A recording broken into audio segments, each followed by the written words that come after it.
सरोकार।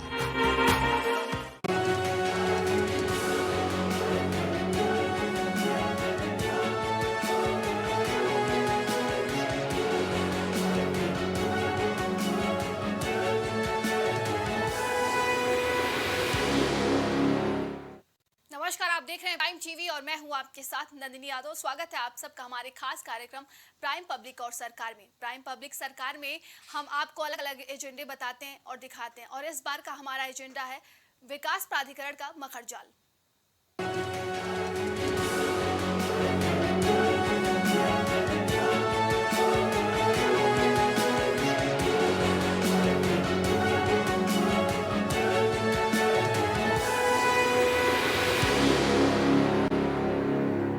उत्तर प्रदेश में बने विकास प्राधिकरण की सिर्फ जिम्मेदारी होती है कि वो क्षेत्र में विकास करके प्रदेश को प्रगति की राह पर ले जाए। लेकिन जब हम अपने विकास प्राधिकरण के कामों की जब नब्ज टटोली तो विकास तो छोड़िए, बल्कि विकास के नाम पर लोगों के सपनों को लूटा गया। और ये बात किसी अन्य जिले की नहीं बल्कि लखनऊ की है। जी हाँ, राजधानी लखनऊ में कई ऐसे मामले सामने आए हैं जहां भ्रष्टाचार का पूरा मकर जाल फैला हुआ है और कार्रवाई के नाम पर केवल खानापूर्ति की जा रही है। देखिए हमारी ये रिपोर्ट।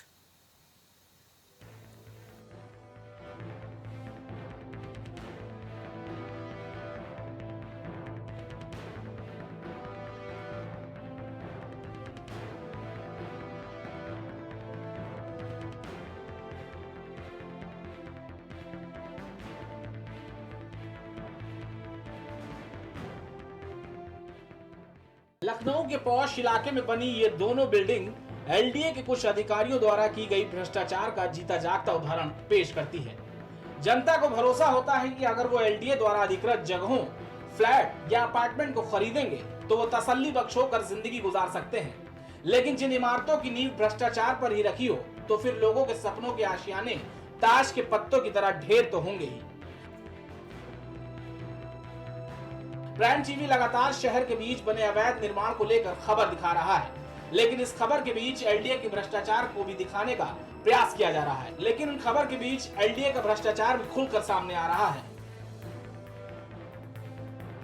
लखनऊ के हजरतगंज में बना याजदान अपार्टमेंट जिसको एलडीए द्वारा ध्वस्त किया गया था, लेकिन सवाल यह है कि जब ये बिल्डिंग बहुमंजिला के रूप में तैयार हो गई तो उसके बाद कार्रवाई क्यों की गई? उन लोगों का क्या जिन्होंने यहाँ अपने सपनों के आशियाने को बनाया था? लखनऊ विकास प्राधिकरण भले ही दावे करता है कि बिना उसके मानचित्र पास के कोई बिल्डिंग नहीं बना सकता, लेकिन बात की जाए भ्रष्टाचारी की तो एलडीए में लगातार भ्रष्टाचार का अंबार भी है। क्योंकि भ्रष्टाचार की ये तस्वीर है, क्योंकि जिस तरीके से जो आप मलबा देख रहे हैं कि याजदान बिल्डिंग का मलबा है। क्योंकि जिस तरीके से बात की जाए या पूरी बिल्डिंग तैयार हो गई थी, तैयार होने के बाद 4 माला बिल्डिंग तैयार होने के बाद इसमें लोगों ने अपना आशियाना भी खरीद लिया था। यानी कि जो बात की जाए जो फ्लैट बने थे उन फ्लैटों के खरीदार भी हो चुके थे, लोगों ने कमरे भी खरीद लिए थे, कुछ लोग तो यहाँ पर रहने भी लगे थे।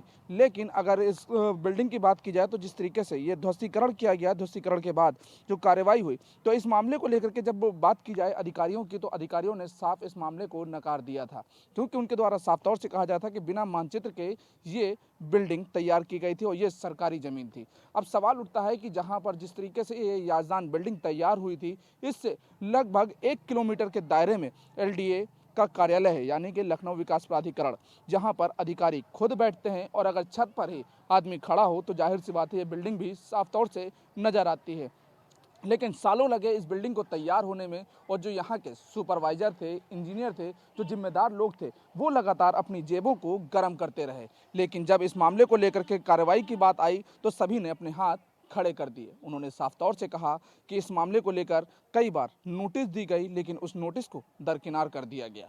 साफ तौर से ये भी कहा गया कि इस बिल्डिंग को सील किया गया था, लेकिन उसके बावजूद ये बिल्डिंग पूरी तरह से तैयार हो गई। क्योंकि अगर बात की जाए इसमें केवल एलडीए ही नहीं, रेरा भी संलिप्त था।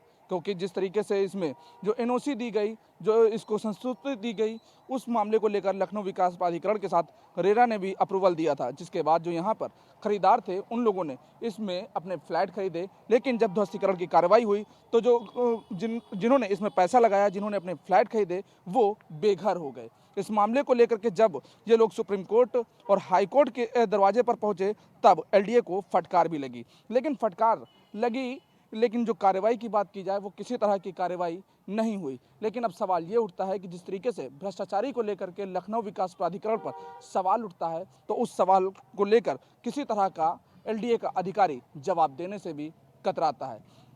बिल्डिंग पूरी तैयार हुई, तैयार होने के बाद इसको गिराने का जो कॉन्ट्रैक्ट दिया गया वो मुंबई की एक टीम को दिया गया। ध्वस्तीकरण में भी लगातार जो बात की जाए भ्रष्टाचारी सामने आई, और उसके बाद जिस तरीके से लापरवाहियां आई तो उन मामलों को लेकर के भी किसी तरह का कोई बयान अधिकारियों के द्वारा नहीं दिया गया। तो साफ तौर से कहा जा सकता है कि लखनऊ में जिस तरीके से भ्रष्टाचारी को लेकर के बिल्डर अपनी बिल्डिंगें तैयार करते हैं और उसके बाद एलडीए पर जो आरोप लगते हैं उन आरोपों से बचते हुए अधिकारी कन्नी काट लेते हैं। वीडियो जर्नलिस्ट विजय के साथ मोहम्मद कलीम, प्राइम टीवी, लखनऊ। वहीं एक भ्रष्टाचार की तस्वीर है अलाया अपार्टमेंट की। यहाँ पर लगातार एलडीए धन उगाही करता रहा और ये इमारत तैयार होती चली गई। इस इमारत में कई परिवार रहने लगे और एक दिन ये इमारत हादसे का शिकार होते ही धराशायी हो गई, जिसके बाद यहाँ रहने वाले लोग बेघर हो गए। लखनऊ विकास प्राधिकरण लगातार बिल्डरों से साठ काट कर बहुमंजिला इमारतें भी खड़ी करवा रहा है, लेकिन जब बिल्डिंगें पूरी तरह से खड़ी हो जाती हैं उसके बाद उन पर कार्रवाई करने का दावा करती हैं। लेकिन जहां से साठ काट पूरी तरह होती है वो बहुमंजिला इमारत बनकर बिकने को भी तैयार हो जाती, लेकिन तैयार होने के बाद कब वो हादसे का शिकार हो जाए इसका किसी को नहीं पता। क्योंकि अगर हम आपको एक तस्वीर दिखाएंगे हजरतगंज इलाके के वजीर हसन रोड पर बना एक अलाया अपार्टमेंट, क्योंकि ये जो आप ज़मीन देख रहे हैं यहाँ पर कभी बहुमंजिला इमारत खड़ी हो रहती थी जिसमें कई परिवार निवास भी करते थे, लेकिन एकाएक ये हादसे का शिकार हुई और सारी जो बहुमंजिला इमारत थी वो धराशायी होकर जमींदोज हो गई और उसमें लगभग 3 लोगों की मौत भी हुई। 3 लोगों की मौत के बाद इस मामले में जब कार्रवाई की बात हुई तो कार्रवाई को लेकर के मुकदमा दर्ज हुआ, मुकदमे में गिरफ्तारी भी हुई। गिरफ्तारी किसकी हुई? वो पूर्व मंत्री मेरठ किठौर सीट से विधायक शाहिद मंजूर के बेटे नवाजिश को पुलिस ने गिरफ्तार कर लिया। इस मामले को लेकर जब एलडीए की बात कही गई तो एलडीए ने सीधा ही अपना पल्ला झाड़ लिया, क्योंकि एलडीए ने इस मामले में भी साफ तौर से कहा कि ये बिल्डिंग पूरी तरह से अवैध बनी हुई थी। तो जाहिर सी बात है जब बिल्डिंग अवैध बनी हुई थी तो आखिर इनके जो जिम्मेदार लोग हैं वो अपनी आंख क्यों बंद किए हुए थे, कार्रवाई क्यों नहीं कर रहे थे? क्योंकि अब जो तस्वीर आपके सामने दिखी ये जमींदोज की है। इसमें जो परिवार थे वो अब बेघर हो चुके थे और बेघर होने के साथ साथ अब उन लोगों का आशियाना, किसी ने अपना डेरा अपने परिवार के घर में डाल रखा है, अपने रिश्तेदार के घर में डाल रखा है, कुछ लोग तो बेघर होकर किराए पर रहने को मजबूर हो गए। लेकिन अगर इस मामले में बात की जाए, सरकार की तरफ से एक कमेटी गठित की गई थी जिसमें पूरे इस मामले की जांच करने का दावा किया गया था, जिसकी पूरी अध्यक्षता खुद मंडलायुक्त रोशन जैकब के द्वारा किया जा रहा था। परिवार से लगातार बातचीत की जा रही थी, लेकिन इस मामले में किसी तरह का कोई नतीजा नहीं निकला और आखिरकार लास्ट में ये फाइल भी बंद होकर रह गई। अब सवाल उठता है कि जिस तरीके से लखनऊ विकास प्राधिकरण के द्वारा जो भ्रष्टाचारी की जो तस्वीरें सामने आती हैं, क्योंकि साफ तौर से कहा जा सकता है बिना भ्रष्टाचारी के जो पूरी बिल्डिंगें तैयार होती हैं, बिना बिल्डरों से साठगांठ किए जो तैयारी की जाती है, उसमें जो कार्रवाई की बात की जाए उसमें साफ तौर से हेला हवाली भी की जाती है। लेकिन अब इस मामले को लेकर जो अधिकारियों की बात की जाए तो अधिकारी साफ तौर से कहते नजर आते हैं कि उन्हें इस मामले की किसी तरह की कोई जानकारी नहीं थी। तो सवाल इसमें फिर वही उठता है कि आखिरकार जो जिम्मेदार लोग ग्राउंड जीरो पर काम करने का दावा करते हैं तो उनकी भी साफ तौर से संलिप्तता नजर आती है। तो साफ तौर से कह सकते हैं कि पूरी तरीके से बंदरबाट जो चल रहा है उस बंदरबाट का खामियाजा आम जनमानस भुगतने को भी मजबूर होता है। अब सवाल उठता है कि भ्रष्टाचारी को लेकर के जिस तरीके से काम करने का जो सरकार भी दावा करती है उसमें भ्रष्टाचारी की एक बड़ी तस्वीर लखनऊ विकास प्राधिकरण की भी सामने आती है, क्योंकि इनका मकड़जाल पूरी तरीके से लखनऊ में फैलता हुआ नजर आ रहा है। वीडियो जर्नलिस्ट विजय के साथ मोहम्मद कलीम, प्राइम टीवी, लखनऊ। अभी आपने हजरतगंज की 2 अलग अलग तस्वीरों पर नजर डाली। अब देखिए अलीगंज इलाके की ये तस्वीर। एलडीए ने इस बिल्डिंग को सील किया हुआ है, उसके बावजूद इसमें दबंग बिल्डर द्वारा काम कराया जा रहा है। ये जो बिल्डिंग देख रहे हैं ये आवासीय है, लेकिन ये दबंग बिल्डर इसको कमर्शियल के रूप में इस्तेमाल कर रहा है। इसके साथ ही एलडीए के जो जिम्मेदार हैं वो भी इससे साठगांठ कर इस दबंग बिल्डर को बढ़ावा दे रहे हैं।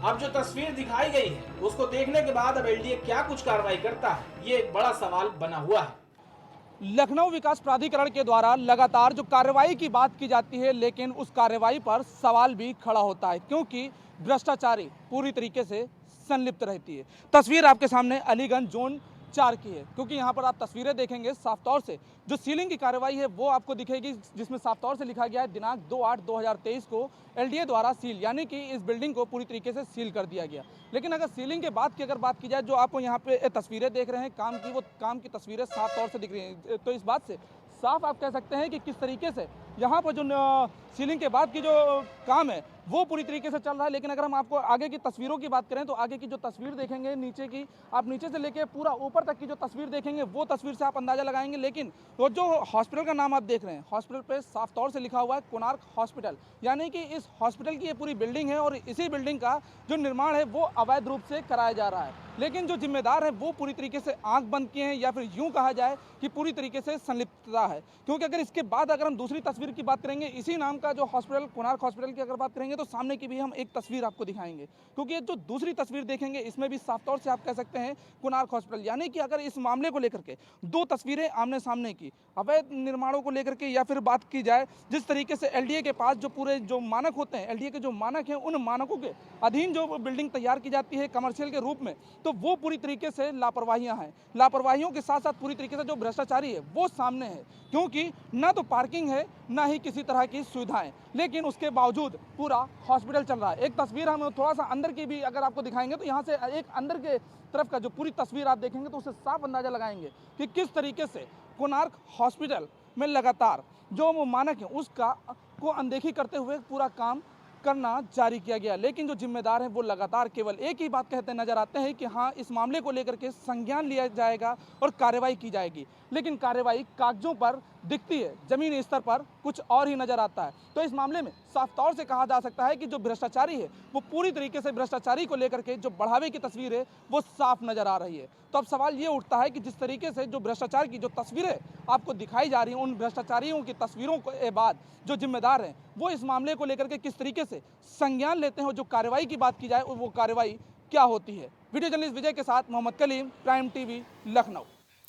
वहीं प्रयागराज में आए दिन भूमाफियाओं पर कार्रवाई देखने को मिलती है। वहीं प्रयागराज विकास प्राधिकरण के कार्रवाई की बात की जाए तो बड़े बड़े भूखंड पर भूमाफियाओं और कई लोगों के द्वारा कब्जा देखा जाता है। अब सवाल ये है कि लगातार हो रही कार्रवाई के बावजूद आखिर भूमाफिया किसकी शह पर अवैध तरीके से कब्जा करते हैं।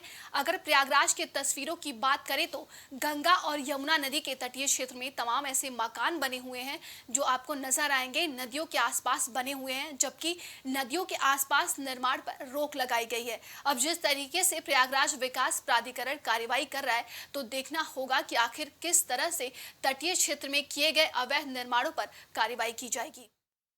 प्रयागराज में अक्सर देखा जाता है कि विकास प्राधिकरण द्वारा तमाम स्थानों पर कार्रवाइयां की जाती हैं। अगर कार्रवाइयों की बात करें तो प्रयागराज में गंगा, यमुना जैसी नदियां हैं और इसका जो कछारी क्षेत्र है वहां पर तमाम ऐसे भूमाफिया हैं और तमाम ऐसे लोग हैं जो अवैध तरीके से निर्माण करते हैं। हालांकि विकास प्राधिकरण द्वारा इस पर कार्रवाइयां की जा रही हैं, लेकिन अक्सर देखा जाता है कि कार्रवाई होने के बाद किसी दूसरे स्थान पर भूमाफियाओं द्वारा, लोगों द्वारा ये कार्रवाइयां की जाती हैं।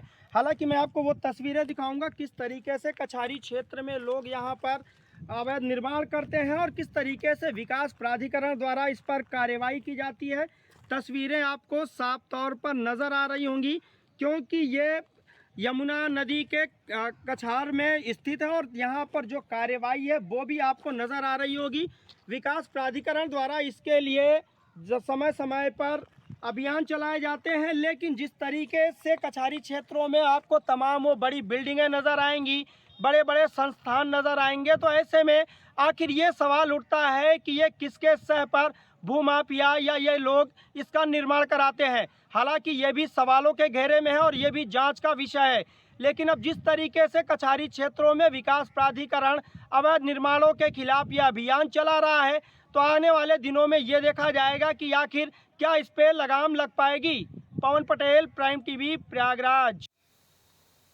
तो हमने दो अलग अलग तस्वीरें दिखाई। पहली तस्वीर लखनऊ से दिखाई जहां पर एलडीए प्रशासन बिल्कुल तरीके से सोता हुआ नजर आ रहा है, किस तरीके से एलडीए के द्वारा सील की गई बिल्डिंगों पर भी अवैध निर्माण चल रहे हैं। वहीं दूसरी तस्वीर हमने आपको प्रयागराज से दिखाई जहां पर तटीय क्षेत्रों में जहां पर प्रतिबंध लगता है कि इलाकों में निर्माण नहीं किया जाएगा, वहां पर निर्माण कराया जा रहा है। ऐसे तमाम खबरों के साथ फिर से दोबारा मुलाकात होगी। बने रहिए हमारे साथ, देखते रहिए प्राइम टीवी।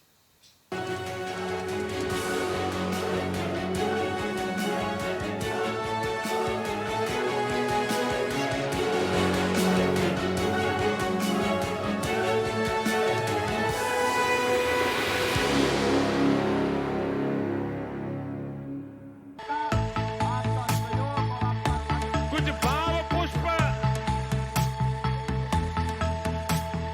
आप देख रहे हैं प्राइम टीवी, सच साहब।